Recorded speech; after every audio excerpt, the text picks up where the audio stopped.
ভাষা এক নয়, দুই পাকিস্তানের, গায়ের রঙও এক নয়। আমরা সোনালী কালারের আর ওরা সাদা। খাবার দাবারের রুচিও এক নয়।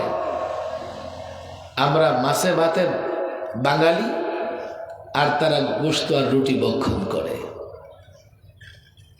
আমরা যদি ভাষার কারণে ভূখণ্ড পেতাম, আমরা থাকতাম এই তো সীমান্তের পরে বাংলা ভাষায় কথা বলে, না হয় ক্যালকাটার সঙ্গে। এই 47-এ যদি আমরা ক্যালকাটা কিংবা আসামের সঙ্গে ভাগে পড়ে যেতাম, তো ক্যালকাটা এবং আসামের সঙ্গ হয়ে দিল্লির অধীনস্থ থাকতে হতো। আর দিল্লির অধীনস্থ থাকলে 47-এ খতম, 71-এ মুক্তিযুদ্ধ করে এই ভূখণ্ডকে স্বাধীন করা যেত না, কোনোভাবেই সম্ভব হতো না।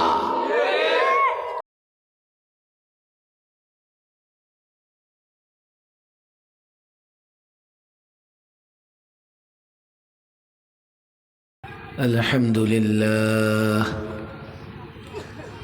আলহামদুলিল্লাহ নাহমাদুহু ওয়া নাস্তাঈনুহু ওয়া নাস্তাগফিরুহু ওয়া নু'মিনু বিহি ওয়া নাতাওয়াক্কালু আলাইহি ওয়া নাউযু বিল্লাহি মিন শুরুরি আনফুসিনা ওয়া মিন সাইয়্যাতি আ'মালিনা। من يهده الله فلا مضل له ومن يضلله فلا هادي له ونشهد أن لا إله إلا الله وحده لا شريك له ونشهد أن محمدًا عبده ورسوله أما بعد فأعوذ بالله من الشيطان الرجيم بسم الله الرحمن الرحيم ومن يقتل مؤمنا متعمدا فجزاؤه جهنم خالدا فيها وغضب الله عليه ولعنه وأعد له عذابا عظيما صدق الله مولانا العظيم وصدق رسوله النبي الكريم ونحن على ذلك من الشاهدين والشاكرين والحمد لله رب العالمين اللهم صل على محمد وعلى آل محمد كما صليت على إبراهيم وعلى آل إبراهيم إنك حميد مجيد اللهم بارك على محمد وعلى آل محمد كما باركت على إبراهيم وعلى آل إبراهيم إنك حميد مجيد খাদিমুল কোরআন পরিষদ বৃহত্তর চন্দরপুর গোপালগঞ্জ সিলেটের উদ্যোগে গোলাপগঞ্জ সিলেটের উদ্যোগে আয়োজিত 2 দিনব্যাপী 26তম তাফসীরুল কোরআন মাহফিলের প্রথম দিনের সভাপতি মণ্ডলী, যারা সভাপতিত্ব করছেন সিলেটের অত্যন্ত বুজুর্গ আলেমে দিন এবং আজকের দিনের প্রধান মেহমান, প্রধান মুফাসসির, আমন্ত্রিত ওলামায়ে কেরাম,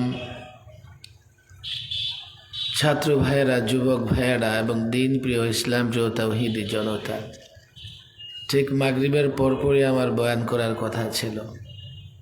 সেই হিসেবে 3টার ফ্লাইটে আমি সিলেটে আসব। সম্ভবত এখান থেকে কেউ টিকিট করে দিয়েছে, যদিও 3টায় এয়ারপোর্টে এসে কোথাও প্রোগ্রাম করা আমার জন্য অত্যন্ত কষ্টকর। ফজরের পরে সবক পড়াই, জোহরের পরেও সবক পড়াই।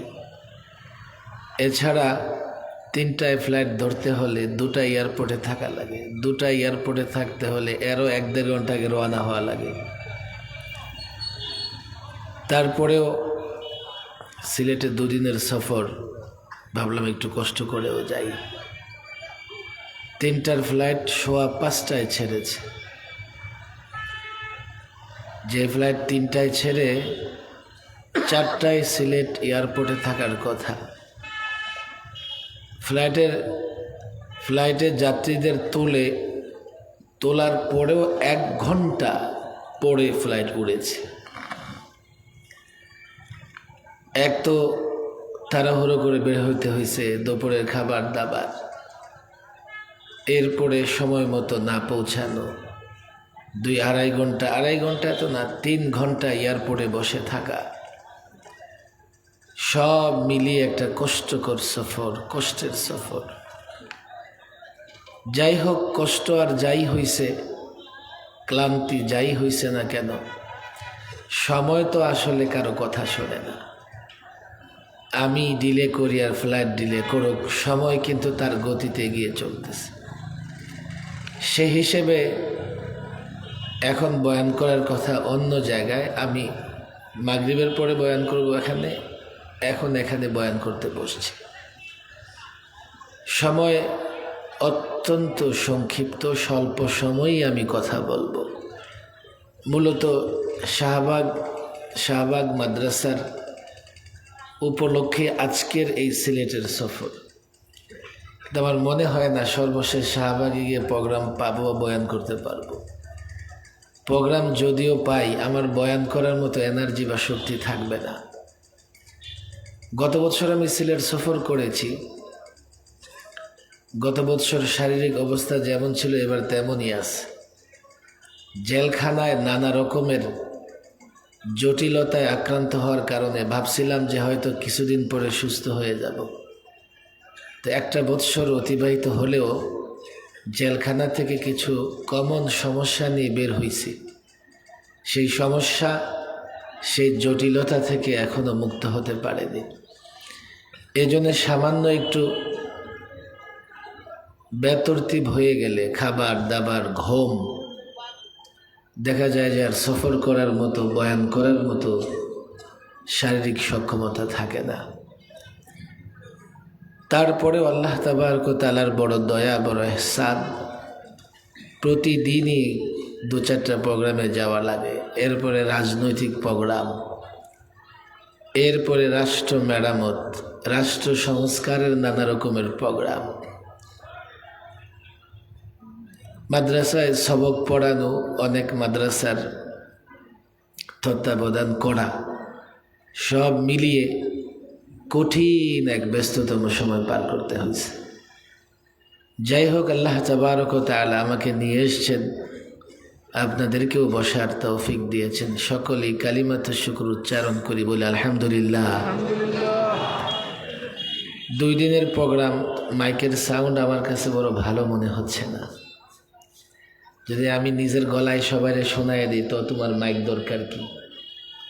মাইক তো এই জন্যে যাতে আমার আস্তে কথা জাতিরে জোরে শোনাবে। মাইকম্যান কই? এই যে 3টা-4টা লাগাই রাখছো পাবলিকের ধোকা দেওয়ার লাগে। 3টা লাগাইছিস কেন বেটা? ঢাকায় আমরা বিশাল প্রোগ্রাম করে 1টা লাগাই। একেবারে কাছে না গেলে সাউন্ড টানতেছে না, ওর আগামীতে বাদ দিয়ে দিবেন, সার্ভিস ভালো না।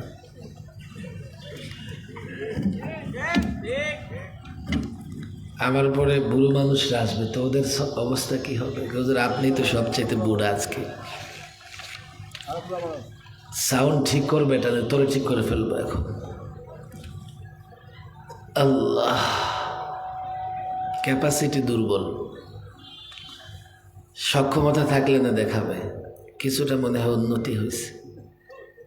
যাই হোক, দুদিনের প্রোগ্রাম, প্রথম দিন একটু ঠান্ডা থাকবেন, আপনারা শান্ত থাকবেন, এটাই স্বাভাবিক।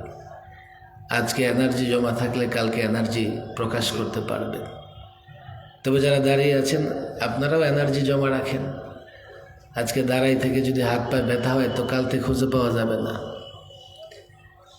বড় সুন্দর একটা আয়োজন। আর খাদেমুল কোরআন পরিষদ সিলেটে বেশ কিছু ভালো ভালো প্রোগ্রাম করে, আমার যদ্দূর জানা আছে।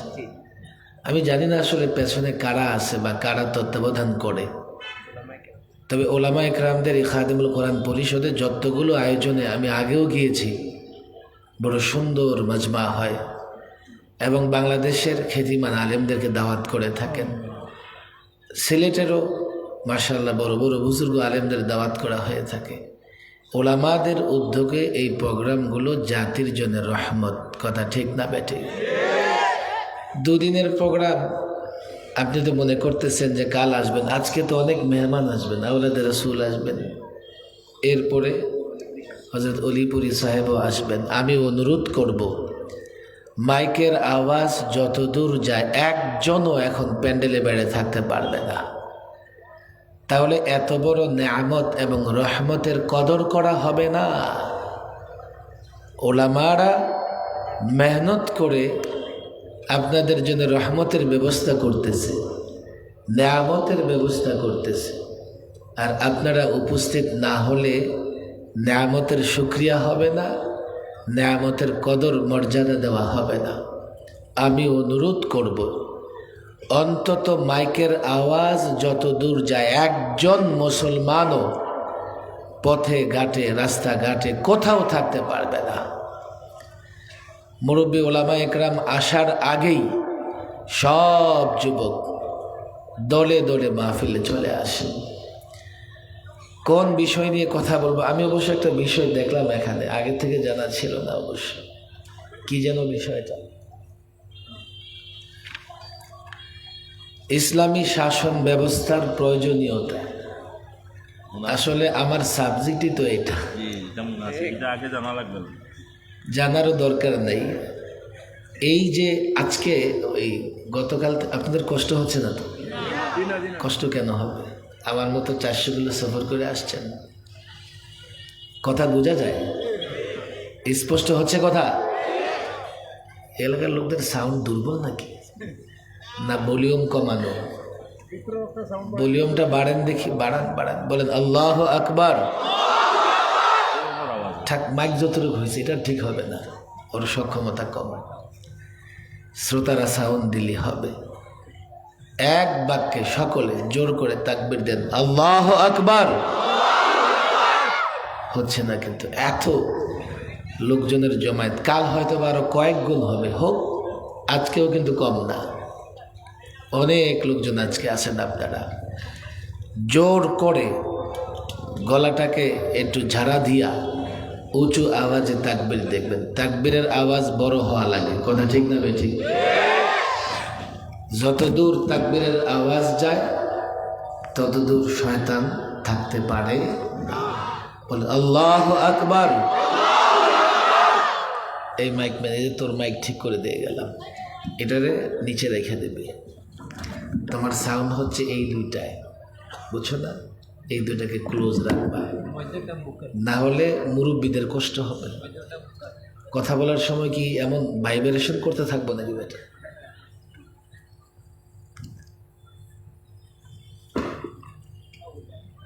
আজকে আমার দেশ পত্রিকা আসেন একটা, গত 2 দিন ধরে বের হইতেছে। লম্বা সময় আমার দেশ পত্রিকা বন্ধ ছিল। তো এই পত্রিকার একজন সাংবাদিক আসছে আমার সাক্ষাৎকার দিতে। তো জিজ্ঞেস করলো, হুজুর আপনি কতবার জেল খাটছেন, কেন খাটছেন, আপনাকে রিমান্ডে নিয়ে কী ধরনের প্রশ্ন করছে, আলেমদের উপরে কী ধরনের নির্যাতন করছে। গত 16 বৎসরে সবচাইতে বেশি জুলুম করা হয়েছে আলেমদের উপরে।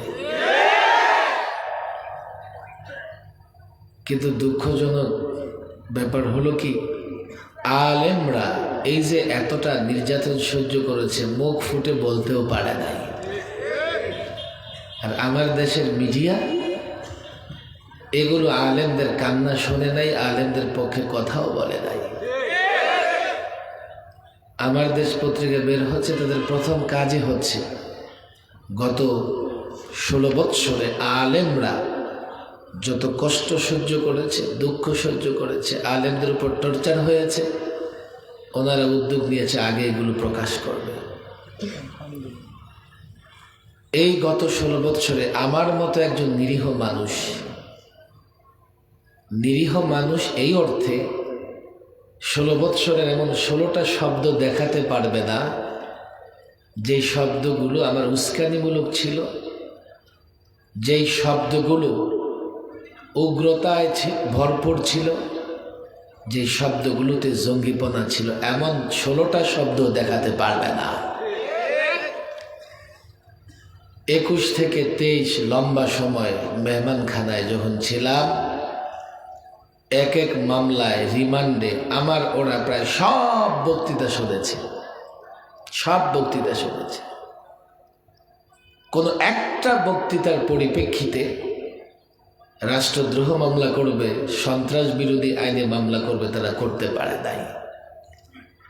13 মামলার রিমান্ড শেষে তারা লিখতে বাধ্য হয়েছে যে না, ওনার কোনো উগ্র বক্তৃতা নাই। প্রথমে রিমান্ডের রিপোর্টে ওরা লিখে না, একটা অপশন আছে যে ওনার বক্তৃতায় রাষ্ট্রদ্রোহিতা বা উগ্রতা কোথায় কোথায় আছে। তো সেই ঘরটা ওরা খালি রেখে দেয়। বললাম ঘরটা খালি কেন? লেখেন যে সাখাওয়াত সাহেবের উগ্র বক্তৃতা আসে। না হুজুর, লিখতে পারবো না, এই জন্যে যে আমরা কোনো উগ্র বক্তৃতা খুঁজে পাইনি। তো বললাম তাহলে লিখেন যে নাই, লিখেন নাই।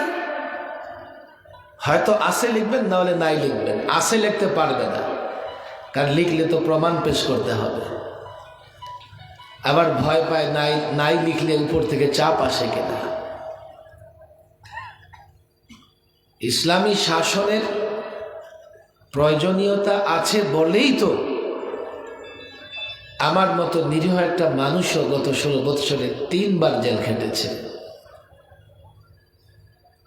অন্য কোনো লক্ষ্য উদ্দেশ্য নেই, একটাই উদ্দেশ্য, যাতে ইসলামী শাসন ব্যবস্থা চালু হয়, যাতে কোরআন সুন্নাহর বিধিবিধান চালু হয়। এই কথাগুলো যখন বলি, আপনাদের ভেতরে শ্রোতাদেরকে 2টা ভাগে ভাগ করা যাবে। এক আমার সন্তান, মাদ্রাসা কওমিয়ার ছাত্র যারা তারা, আরেক হচ্ছে সাধারণ যুবকেরা। মাদ্রাসা কওমিয়ার ছাত্ররা এটা বুঝলেও, অনুধাবন করলেও কি করে ইসলামী শাসন প্রতিষ্ঠা করা যাবে সেই পথ পন্থা ধরে সামনে অগ্রসর হচ্ছে না। আর যেহেতু ইসলামের বিষয়ে কথা বলছি, এই সাধারণ যুবকেরা মনে করতেছে এটা মৌলবীদের কাজ, সুতরাং এই বিষয়ে আমরা কিছুই বলবো না। এই জন্যে দেখবেন কোনো ইসলামী ইস্যু যদি আসে, আমাদের ছেলেরা টুপি দাড়িওয়ালারা থাকে আর যুবকেরা প্যান্টের পকেটে হাত দিয়ে দৃশ্য সিনারি দেখতে থাকে। আবার যখন দেখবেন প্রচলিত কোনো বিষয়ে মারামারি শুরু হয়েছে, তো রক্ত দিয়ে দিবে। ইসলামের বিষয়গুলো সাধারণ যুবকেরা নিজেদের বিষয় মনে করে না। আমি আয়াত ভিন্ন একটা তেলাওয়াত করেছিলাম, ভেবেছিলাম সেই বিষয়ে আলোচনা করব, কিন্তু আমার যেহেতু একটা বিষয় দেওয়া আছে, এর উপরে কয়েক মিনিট কথা বলবো, আমি বেশি কথা বলতেও পারবো না। তুমি ইসলামকে আপন মনে করো না, অথচ এই দেশটা পেয়েছি আমরা ইসলামের জন্য। এই যুবক, কান খুলে শুনে রাখো, আর যদি ইসলামকে ধরে না রাখতে পারো, দেশটাকেও রাখতে পারবে না। দুটা বিষয় আমি আজকে সাধারণ যুবকদের বলে যাই। দেশ পেয়েছো ইসলামের জন্যে, যদি ইসলাম না মানো, ইসলাম প্র্যাকটিস না করো, এই দেশ ধরে রাখতে পারবে না। থাকবে এ দেশে ভারতের গোলাম হয়ে থাকতে হবে, স্বাধীন থাকতে পারবে না।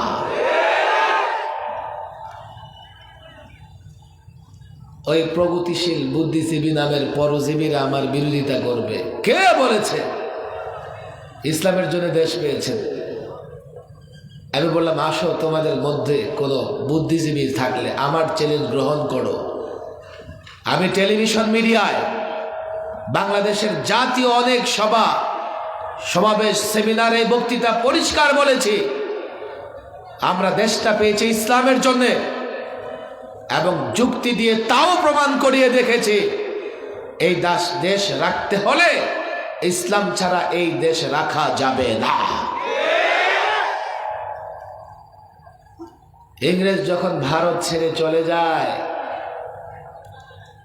তো ভারতে টুকরো টুকরো অনেক স্বাধীন রাষ্ট্র, তখন মুসলমান রাজনীতিবিদ, ওলামায়ে কেরাম, তাদের মধ্য থেকে সিংহবাগ চাইলেন যে আমাদের জন্য, মুসলমানদের জন্য পৃথক একটা ভূখণ্ড দরকার। কেউ কেউ চেয়েছেন না যে আমরা একসঙ্গেই থাকবো, তবে কেউ কেউ চেয়েছেন আমাদের জন্য পৃথক একটা ভূখণ্ড দরকার, সেই ভূখণ্ডে যাতে আমরা ইসলাম প্রতিষ্ঠা করতে পারি, কোরআন সুন্নাহর শাসন প্রতিষ্ঠা করতে পারি। যার পরিপ্রেক্ষিতে দুই মেরুতে দুটি রাষ্ট্র, মাঝখানে ব্যবধান প্রায় 2000 কিলোমিটার, এই পূর্ব পাকিস্তান, পশ্চিম পাকিস্তান, দুইটা অংশকে মিলিয়ে একটা রাষ্ট্র পাকিস্তান গঠিত হয়েছে। শিক্ষিত সমাজ বলবেন, না না হুজুর, ভাষার কারণে। আরে, আমাদের ভাষা বাংলা, ওদের ভাষা উর্দু। ভাষা এক নয় দুই পাকিস্তানের, গায়ের রঙও এক নয়। আমরা সোনালী কালারের আর ওরা সাদা। খাবার দাবারের রুচিও এক নয়। আমরা মাছে ভাতের বাঙালি, আর তারা গোশত আর রুটি ভক্ষণ করে। আমরা যদি ভাষার কারণে ভূখণ্ড পেতাম, আমরা থাকতাম এই তো সীমান্তের পরে বাংলা ভাষায় কথা বলে, না হয় ক্যালকাটার সঙ্গে। এই 47-এ যদি আমরা ক্যালকাটা কিংবা আসামের সঙ্গে ভাগে পড়ে যেতাম, তো ক্যালকাটা এবং আসামের সঙ্গ হয়ে দিল্লির অধীনস্থ থাকতে হতো। আর দিল্লির অধীনস্থ থাকলে 47-এ খতম, 71-এ মুক্তিযুদ্ধ করে এই ভূখণ্ডকে স্বাধীন করা যেত না, কোনোভাবেই সম্ভব হতো না।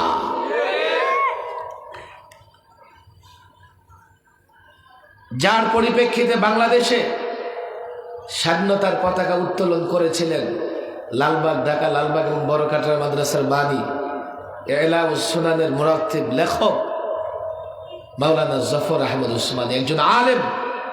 এই পূর্ব পাকিস্তান, বর্তমান বাংলাদেশ, পূর্ব পাকিস্তানে স্বাধীনতার পতাকা উত্তোলন করেছিলেন। আর পশ্চিম পাকিস্তানে আরো একজন আলেম, মাওলানা শাব্বির আহমদ উসমানী, স্বাধীনতার পতাকা উত্তোলন করেছিলেন। রাষ্ট্র পেয়েছে ইসলামের জন্য। আজকে এই রাষ্ট্রকে হেফাজত করবে, ইসলাম ছাড়া হেফাজত করতে পারবে না। দেখো রাষ্ট্রের বিরুদ্ধে কত ষড়যন্ত্র হচ্ছে। এক এক সময় এক এক লীগ মাথা চাড়া দিচ্ছে। সিএনজি লীগ থেকে শুরু করে ইসকন লীগ পর্যন্ত, এই প্রত্যেকটা ষড়যন্ত্রকারীর একটাই লক্ষ্য, কি করে এই রাষ্ট্রের স্বাধীনতা, সার্বভৌমত্ব, মুসলমানদের ধর্ম পালনের অধিকার ধ্বংস করবে। তাদের অন্য কোনো ইচ্ছা নাই। অনেক কথা, এই কথাগুলো বলতে গেলে সময় অনেক দরকার, ব্যথাও অনেক মনে। 16 বৎসরে এতটা জুলুম করা হয়েছে আলেমদের উপরে, ব্যথার জায়গাটা অনেক বড়, কথাও জমা হয়ে আছে অনেক। আমি শুধু এই কথা বলি যুবকদেরকে, এই বাংলাদেশকে তুমি কি করে হেফাজত করবা? কি করে ষড়যন্ত্র মোকাবেলা করে বাংলাদেশকে স্বাধীন রাখবা? তোমার রাষ্ট্র ছোট, দেখো ক্যালকাটা ভিত্তিক নানান মিডিয়াগুলো প্রতিনিয়ত বাংলাদেশের বিরুদ্ধে ষড়যন্ত্র করতেছে, হুঙ্কার দিতেছে। বাংলাদেশ ছোট্ট দেশ, গলা টিপে হত্যা করে ফেলবো। খোদ কসাই খ্যাত নরেন্দ্র মোদী সেও ডিক্লেয়ার দিয়েছে আমার বিজয় দিবসকে তার বিজয় দিবস বলে। আমার বিজয় দিবস যদি ভারতের বিজয় দিবস হয় তো আমার রাষ্ট্রটা কোথায়? তার দরকার ছিল বাংলাদেশের বিজয়ে বাংলাদেশিদের শ্রদ্ধা জানাবে, না বাংলাদেশের বিজয়কে